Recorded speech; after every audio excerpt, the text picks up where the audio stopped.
गिबियाव जोंनि दैदेनगिरि आरो जोंनि मावथिफारिया आरो जोंखौ जेब्लायबो सहाय खालामग्रा जोंनि अनजालु रायजो राजा बिथांमोननिसिम गोसो सिंनिफ्राय आंनि खुलुमनाय सिबिनाय मोजां मोननायखौ आङो जासिग्रोबाय। दा बिजाथि जानाया गोजोननायनि बाथ्रा, मोजां मोननायनि बाथ्रा, लोगोसे बहाय दायित्व मावनाय रेसपन्सिबिलिटि आरो बिबानाबो गोगोम जायो। बिबानाबो गोगोम जायो। बेखौ नायनानै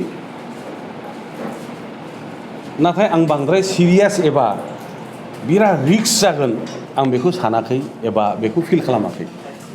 खारना जाहैबाय UPPL राजखान्थि हान्जा हिसाबै चिरां जिल्ला एबा जेरावबो आरो स्पेसियेलि जोंनि काजोलगाव समस्थियाव बिराद गोरा गोख्रों जनसमर्थन रायजो राजानि अननाय मोजां मोननाय पाब्लिक सापर्टआ सांघातिक आरो दलिय जोंनि प्राइमारिनिफ्राय ब्लकनिफ्राय बिभिन्न जायफोर दायित्व मोननानै दङ जोंनि मावथिफारिया कर्मिफोर दलिय कर्मिफोर दङ बिराद गोख्रों आरो बिराद गोथार गोसोजों दलनि थाखाय खामानि मावग्रा सासे डेडिकेटेड बिथांमोनहा माने सासे दलनि बिसोरो सिपाहि। बे परिस्थितियाव हारसिङै दिनैहाय बिजाथि हिसाबै बिराद खस्थ' खालामनांगोन आं बेखौ सानाखै। आं नङा गुबुन सासे सोरखौबा होयोब्लाबो काजोलगाव समस्थियाव UPPLनि केन्डिडेटआ देरहानाया बे खाथांखा। बे बास्तब सैथो। सार बुंनो थाङोब्ला मोनसे समाव नोंथांमोना टेबोल गंसेयावनो ओंखाम जालायो होनजागोन। फानिराम ब्रह्म बिथाङा BPF दोलोनिफ्राय बिजाथि महरै नैबे काजोलगावनिनो बा नोंजों जुजिगोन। दा माबायदि जागोन सानो सार? बियो लोगोल' नङा, बेबो सासे संग्रामि दैदेनगिरि नेता। बिथांनि व्यक्तित्वखौ आं जेब्लायबो सनमान होयो, आं बेखौ अनो। सोमोन्दोआव बे आंनि निजे बिबनाय। बिथांखौ इसोरा जेब्लायबो सहाय खालामथों, आंनिफ्रायबो जेसे हायो आशीर्बादा थागोन। नाथाय खोथाया दिनैनि मुहुर्तआव बेल' BPF राजखान्थि हान्जा हिसाबै काजोलगावआव देरहानायनि खुनु चान्स गैया। बे काजोलगावल' नङा, चिरां जिल्लाल' नङा, दिनैनि अबस्थाया BPF राजखान्थि हान्जा हिसाबै देबोरगावआव BPFनि आफादगिरि गोबाव सम सिफ जाबोनाय मानगोनां हाग्रामा महिलारि बिथाङानो दिनै जेननो थांगासिनो दं। दा बिथाङा जेनोब्ला, आफादगिरिया लिडारा जेनोब्ला बहाय मामा BPF राजखान्थि हान्जा हिसाबै बे जोंनि BTCआव आसामाव रायजो राजानि गेजेराव मामा BPF थाबावगोन नामा? थाया। आरो इतिमध्य थांनाय बाराव जेसेबां देरहादोंमोन BPFनिफ्राय देरहाखानाय MCLAफ्रानो बांसिन UPPLआवनो जगदान जानानै दिनैहाय EM MCLA जानानै दं।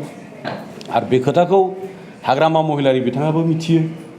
गतिके गाव जिहेतु जेनखानो थांबाय बेवहाय बिथाङा बेसेबां गोसो होनानै गुबुन गावनि केन्डिडेटखौ देरहाहोनायनि थाखाय खामानि मावगोन बियो डाउटफुल। बिनि गोसोआ दिनैहाय मोननै मोनथाम गोसो सिङाव बेनावनो प्रश्न सिखारगासिनो, गावनावनो प्रश्न सिखारगासिनो। ओंखायनो फुङाव मोनसे बुङो, सानसुआव मोनसे बुङो, बेलासियाव मोनसे बुङो। बेफोर खोथाखौ नोंथांमोननि मिडियानि गेजेरजों जों बयबो नुबाय थादों। UPPL दोलोनिफ्रायनो माखासे गोबां सोद्रोमाफोर दंमोन जायफोरा गावनि बियाबावनो आं केन्डिडेट मोनगोन होननानै आं एक्सपेक्ट खालामनानै आसा खालामनानै दंमोन। खिन्थु मैयानि फोसावनायनि गेजेराव बिथांनि नामा फैयासै। बिथांमोनखौ सारा मा बुंहरनो सानो? बे खेथ्रआव जों बयखौबो रेसपेक्ट होनांगोन। बयनिबो पार्टियाव थानानै खामानि मावनाय एबा जिखिनि अबदान होनाय बियो जेब्लायबो बाख्नायथाव आरो बेखौ जोङो जेब्लायबो रेसपेक्ट खालामनांगोन। दा जिहेतु मोनसे पार्टिनिफ्राय मोनसे समस्थियाव सासेखौनो होनांगोन, बे खोथाया UPPLनिल' नङा, गुबुन राजखान्थि हान्जानि बेलायावबो बेनो जागोन। जिखिनि दिनैहाय डिक्लेयार खालामदों एबा बाखि जि डिक्लेयार खालामबावनांगौ दङ, दैदेनगिरिया ओरैनो दैदेनगिरि जाया। गासिबो खोथाखौ गासिबो बिथिंखौ सालिजारि नायनानैसो सिद्धान्तखौ लायो आरो नोंखायनो फंसे रावै बुंनाय जायो जोंनि गोजौनि दैदेनगिरिया जेखौ सिद्धान्त होयो बेखौ जोङो गाहायनि मावथि कर्मि दैदेनगिरि जेसेबांखि जाया बेखौ मानिनानै लानाय फल' खालामनाय बेखौ एग्जिकिउट खालामनाय मावफुंनायासो जोंनि दोलोनि सासे बियो जोंनि कर्तब्य एबा दायित्व।